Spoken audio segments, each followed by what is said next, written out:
খেলা তখন সমতায় সময় গড়াচ্ছে, আর মেসির ম্যাজিকের অপেক্ষায় ইন্টার মায়ামি। আর ঠিক তখনই ডি বক্সের বাইরে ফাউল, বলের পেছনে লিওনেল মেসি। ফ্রি কিক থেকে দুর্দান্ত এক গোল, উল্লাসে ফেটে পড়ে গোটা গ্যালারি। পর্তুগিজ ক্লাব পোর্তোর বিপক্ষে এই গোলেই 2-1 ব্যবধানে জয় পায় মায়ামি। আর এই জয়ের ফলে ক্লাব বিশ্বকাপের গ্রুপ এ থেকে পরবর্তী রাউন্ডে যাওয়ার সম্ভাবনাও উজ্জ্বল হলো MLS চ্যাম্পিয়নদের।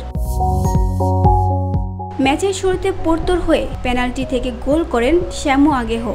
মেসির নিখুঁত থ্রু বল থেকে সমতায় ফেরার সুযোগ পেলেও গোল করতে ব্যর্থ হন লুইস সুয়ারেজ।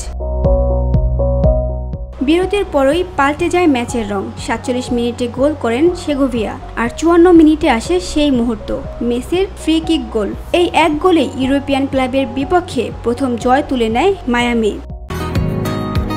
বসুন্ধরা, উত্তরা, বনশ্রী, কুড়িল ও বাড্ডা সহ রাজধানীর বিভিন্ন স্থানে অভিজাত ও অত্যাধুনিক মানের ফ্ল্যাট কেনার এক নির্ভরযোগ্য প্রতিষ্ঠান pleasant properties limited.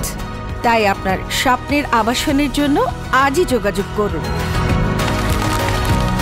Pleasant properties limited, where destiny matches eventually।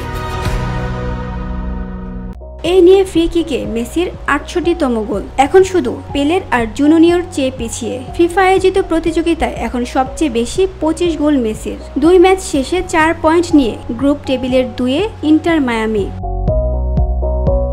VOD Bangla news desk.